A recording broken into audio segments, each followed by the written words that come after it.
Here we go with part 8 of the storyline for Destiny, the Sword of Crota, I guess we want to say. And I am playing with 2 people now, but because of the way the game's volume, it's just, compared to the old systems, these things just don't seem to set up that well. So I'm just, I've muted all of that business so that it would be just a little bit simpler and not trying to hear me talk to someone who you can't hardly hear back, because the way they've set all this up is just difficult to get through without doing strange things. I've been combing the Cryptarch's records for anything on the Temple of Crota. Listen. Long ago, the moon fell to Crota. He wielded a sword so dark it drained whatever light it touched. Now Crota sleeps, but the sword does not. The warlocks believe the sword is in a chamber guarded by the Swarm Princes. If you face them and steal the sword, we can see that it is never wielded again.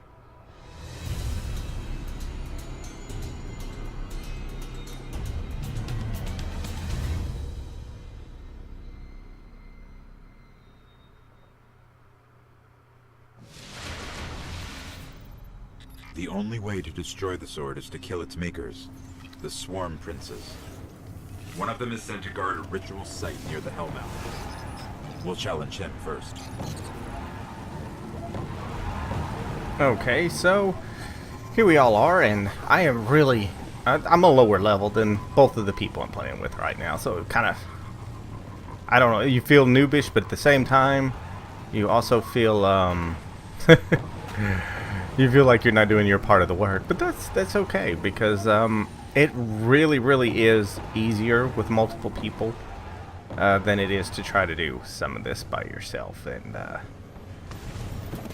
that's nice, because look at this. See, I have a friend who's already done this, and he's like, okay, here, there's a gold box. You need to come over here first and get this box. So that really makes things nice when you have somebody to kind of point out a few things that you would have just missed. Since I'm only playing the story, I'm not trying to gather up the collectibles and the likes right now, but you know, if they can cut some of it off, that makes things, you know, pretty handy. So, which it's not everybody's going over here, but now I've tried some of the other missions that were higher leveled than I was, and I'm assuring you, if it's above your level, you are going to struggle in a mission that's above your level. So I'm trying to make it a point to level up as I go along, so that yeah, I told you guys I have a hard time driving these things, and I do. And you really want to be the same level or above the level of the mission before you actually go and do it, because some of these strike missions and everything, these things get really tough when you are that much of a lower level. You're just not really dealing enough damage, and you're taking so much damage because your defense isn't up as high as it could be if you were higher level with higher level equipment. So really and truly, I'd suggest above everything to make sure you don't go above your head. If it says it's a level 7 and you're a level 6, wait till you're level 7. Go do something else. Go roam around, replay a mission or something. Now you'll lose the bonus of experience. You get a big chunk of experience for completing a mission, so you won't get that, but you still get the experience from killing the enemies and completing bounties and the likes. And bounties give pretty good experience, so I'd always say go do your bounties, because that's just a good way to level up without it just having to be solid killing and depending on kills to get the experience. And the moon is considerably harder, I've found, than Old Russia was. Old Russia, it didn't seem like it really mattered to me what level I was too much, but on the moon, it really starts to tell on you when you do that. So watch your level and everything. And there's nothing in the cave, so, but you have to make sure, don't you? You gotta look every crevice, every crack, and make sure. I'm like, okay, where am I going? Oh, I do love having the speeders. The first few missions you don't have it. It was kind of bad, but it's so much better when you do have them. And I wonder if we'll get anything better as we go along. I guess it's just going to be these things all along. It'd be nice if you could get something else, but I guess you just got to pick it up as you go. And I'm going to be doing so little compared to everybody else. You'll see it. It's just, it seems like everything is just dropping and dying before I can even. It's like, wait, there were enemies and they're not there. And we have friends. You know, it's like another group is here with us right now. Maybe this isn't part of the mission and they're just allowed to be here, but for the moment being, there's like a secondary group here with us. So that makes this just ridiculous. And these guys are above level 20, so that's, I'm sure their power rating compared up to mine is incredible compared, because you're just not pulling off the same damage as these high level people are. But I'm tracking the sword by they're gonna the guardians disappear it's killing. because that's what always happens. And there they go. Nope, just teleported. Well, at some point they'll disappear because we can't share the same instance. It's supposed to be for your fire team, not multiple fire teams, just one. So when you get to the mission specific spot, the other people will disappear because that's just how it's set up to be. They weren't set up for two fire teams to be running the same mission simultaneously. It's meant for one fire team. So it might be that one team is doing something and one other team is doing something else, or it might be we're doing the same thing, but they're going to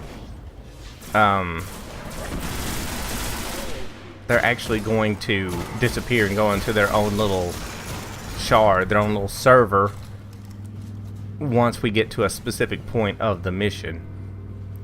Which was good and bad. Everybody was like, hey, should we hang back and should we be waiting? You know, because we don't want to do this with these guys. And I was like, are you kidding me? You know how much faster this is with other people here compared to it just being us? I mean, the more people, the merrier is kind of the way I see it. And I mean, but I'm coming from Defiance too, where I like doing the public events with many people, which is one of the downsides at the moment. I'd be happy when free-to-play would have started on 360, which it still hasn't,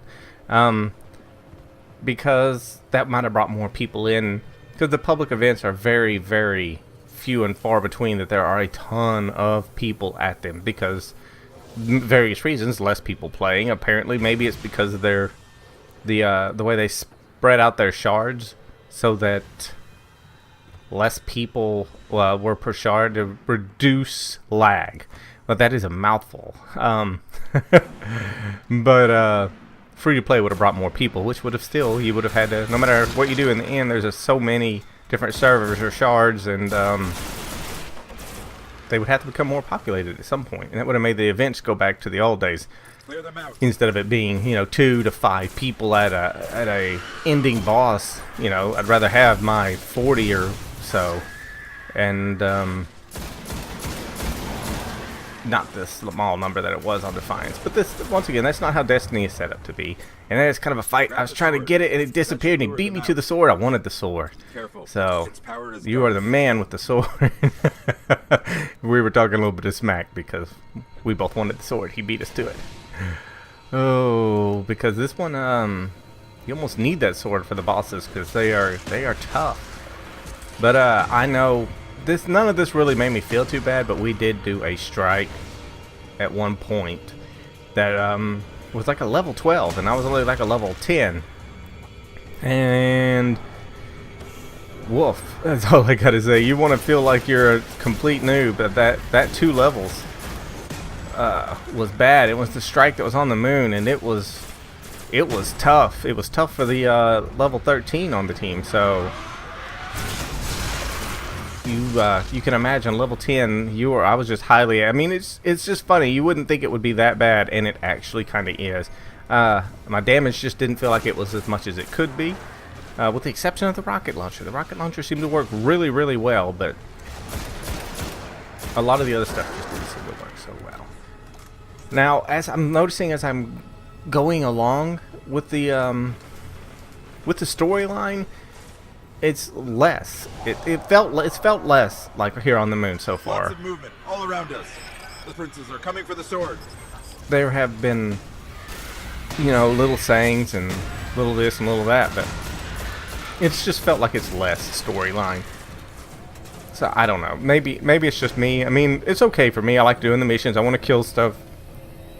But for this to be the story, for the moon side of it, it's felt relatively small. I mean, with the lack of really any cutscenes, it's just been kind of, voiceovers where they just talk to you. So I don't know. Hopefully some of the other planets will pick up a little bit, but because it is the storyline. I understand it's the game, but there were Which I don't know. It also depends on how you want to look at things, because if you replay any mission, you're stuck watching a cutscene if there is one. So I mean, I guess it's the bonus for replaying it, but for just playing it the first time, you are looking for that. You're looking for that story, that meat, and it kind of is lacking there. That is not a complaint, more of just something you notice, that the moon so far has not a ton of story to it. It hasn't felt like it. It's just been more kill stuff, which is cool, but you still want the meat of the story. And I know that the story, just from before the game came out and everything, I already knew the story isn't really going to end. It's going to keep going, and they're going to be able to add to it and all that good stuff. So I understand all that, and I'm fine with that, but just wanted to say I've noticed that there's less meat on the moon. There's less story to enjoy, we'll call it. It's more of like the big boss enemies that are harder to kill type of situation, because the enemies really did feel so much tougher than they did on Earth, which I understand the level is higher on the moon than it is on Earth. And I haven't been going fast. I've been going slow. And I'm telling you, it's hard to go slow and easy. You know, at the same time, I'm trying to enjoy this game. A lot of people I know are just flew through it as fast as they could, but for me, I just kind of wanted to enjoy the game as I played it. I just don't feel the need to beat the game in the first, week or less that it's out. So, but some people are in a little larger hurry than I am, and they do that. So The sword is gone. that's just how they want to play it, and that's fine. But I know that that's a good way to get bored of something really, really fast, and I'm not trying to get bored of something. And yeah, he's showing me that I can bring out my ghost, and the door opens, but you can't go in it. It's just the way it works. So, but anyways, this one's done. I think we're just waiting on the timer to run out, and it does. So that'll be the end of that one, and I will catch you guys in the next mission.